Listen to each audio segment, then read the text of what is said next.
sur la méridien, quoi, des kilomètres un peu plus tard. Non, aujourd'hui, réellement, si tu veux racheter un club, on veut racheter peut-être un club qui aujourd'hui ne vaut pas tellement, mais qui a quand même du potentiel. Il faut remonter, si tu veux, dans un point de vue économique, et tu peux bien le mettre. Tu as des clubs comme ça, tu veux, par exemple, un club comme Nancy, c'est un minimum de potentiel, c'est un un club propriétaire un peu plus fort. Mais Saint-Etienne est plutôt que Lyon, du coup. Saint-Etienne a été racheté l'année dernière justement par un milliardaire canadien qui, je crois, laisse le club gérer, donne des millions et les mecs ont tellement envie de descendre. C'est bon, et après ils font des vidéos avec les ultras, etc. Ils font évidemment des vidéos avec les ultras pour leur image, c'est leur bilan, c'est tellement des... Merci de porter ces éclairages. Alors, le supporter CMS, que connais-tu sur ce blog avec des numéros de province pour Ils cherchent un nouvel actionnaire.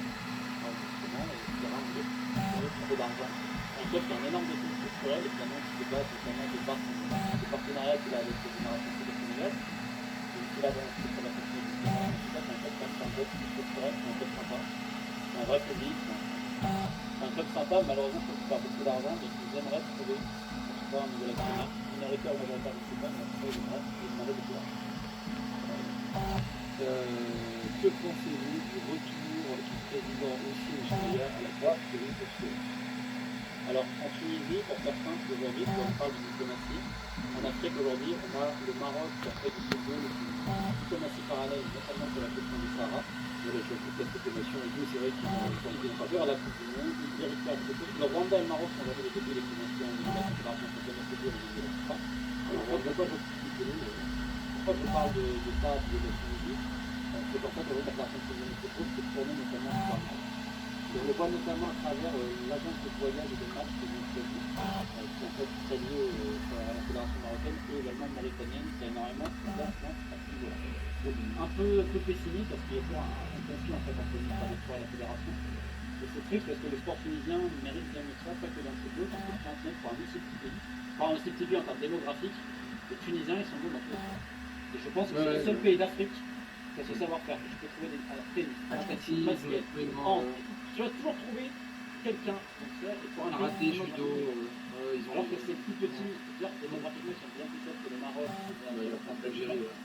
mais ils ont toujours quelque chose, et notamment la génération de Real, le petit basket, ça veut dire que les rois angolais et l'autre. C'est un pays de sport, mais malheureusement aujourd'hui les moyens. Bah oui, à cause du contexte.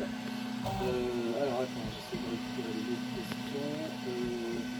Mise à jour sur Amiens, parce que là ce qui se passe à Amiens.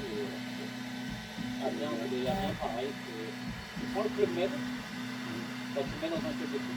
Non mais c'est le truc, parce que pareil, c'est un club sympa. Je sais pas, ce propriétaire, le premier, je crois que c'est un Basque, et il a investi sur ce club. Apparemment c'est devenu la norme, c'est la norme dans la compétition. Mais attends, c'est un club qui a un chiffre d'affaires, je sais pas, c'est le chiffre d'affaires et pas de longtemps. C'est quoi juste colossal quoi, c'est pas possible. Du coup, ça nous amène à une autre question sur un club plus en vue, encore une fois, l'OL. D'une part, que penses-tu de son maintien en Ligue 1, mais surtout l'autre question qui est liée, est-ce que Lyon n'est pas tout simplement celui qui fait dans le football français? C'est ce que j'ai entendu, mais il voulait surtout plus de bonnes portes, c'est normal, parce que le mec il arrivait à la DSTG. Oui, mais je vais te transiter l'argent dessus. Oui, mais il faut mettre l'argent sur le compte. Oui, mais ça appartient à un autre club, machin, je vais vendre des joueurs. Enfin, le mec faisait des numéros, des petits libristes. Donc c'était surtout ça. Après, évidemment, qu'il y a des ingérences politiques, des influences politiques. Le truc, c'est qu'il y aura une énorme cure de à l'OL. Il y a des gens qui vont faire leur boulot, c'est sûr. Ça va pas falloir être trop ambitieux. Maintenant, on avait aussi des ingérences politiques.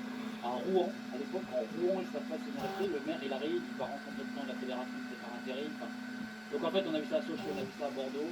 Malheureusement, le foot est ultra politisé. Lyon, c'est un cas parmi d'autres. Maintenant, c'est une cure de sécurité pour l'OM. Est-ce que c'est bien qu'ils soient en Ligue 1? Je ne sais pas le dossier en main. Ce que je peux dire, c'est qu'économiquement, on va pouvoir faire des économies. Tiens, d'ailleurs, on nous parle toujours d'une éventuelle intervention des Saoudiens dans l'OM, ce qui continuera à m'étonner, parce que voilà, jamais ils voudraient en dessous du Qatar, mais bon. Puis on a, alors pourquoi Marseille, le propriétaire, il n'a pas fait un LBO, Franck Macron, et alors il met des sommes énormes. Après, c'est bien géré, c'est un public avant, mais après, il a mis normalement l'argent dans l'autre. On va dire vraiment ça. Alors, le scandale des chamois Niortais, on en a déjà parlé. Oui, parce que ça montre, si je peux me permettre, en fait, le mec qui est sur les très gros. Et moi, mon travail, c'est notamment de montrer que c'est systémique, et pas montrer que c'est systémique, que ce soit en haut, au milieu, et en bas. C'est ça, absolument. C'est tout à fait rigoureux, c'est limite universitaire comme approche. Est-ce que Riolo est anti-nationaire ou est-ce que c'est juste une posture? Je vais parler de moi, mais je vais pas parler de moi. Je ne vais pas parler de moi, je ne sais pas de problème. Enfin, c'est pas que j'ai voté en touche, si tu veux, parce que les gens, bah, moi, ils me crachent à la gueule à longueur de temps, etc. D'ailleurs, ça me fait rire, parce que bon, le nombre d'attaques que j'ai prises, je crois que c'est tout, depuis un moment, notamment parce que mon avocat maître qui me fera des noms, parce que c'est, dans le droit de la presse, c'est un droit particulier. Oui, surtout en France, où là, la loi de Et c'est là que je pense un des meilleurs en France, donc je tiens encore à le saluer pour tout ça également, mon frère Morel à La Réunion, parce que j'ai aussi été à La Réunion. On me réclame des centaines de milliers d'euros. Des gens, hein, tu te rends compte que même le président par intérim à l'époque de la Fédération de foot a écrit une lettre à la présidente de l'Assemblée nationale pour prendre de moi et de mon intervention. Donc j'imagine à quel point des gens. je suis complètement boycotté, c'est-à-dire que là je sortais, il n'y a même pas un mot. Là il y a l'équipe qui a écrit un article qui mentionne que la plainte est menée, ok, mais je cherche, je ne sais pas rien pour approcher, en fait c'est un constat de cadenassage de la parole. Donc même s'il y a des gens qui me crachent la gueule, etc., je ne vais pas faire ça. Donc il répondra lui-même quand on lui demande sur RMC, demandez-le à l'after. Je ne parle pas à la place des autres, et ça n'empêche pas, quand les autres font des bons trucs, il faut le signaler, parce qu'il y a toujours des gens qui font des trucs bien aussi, et je pense que quand on est dans une cause commune, il n'y a pas de place à l'écoute. Eh bien, écoute, cette attitude t'honore, parce que c'est vraiment de la grande place.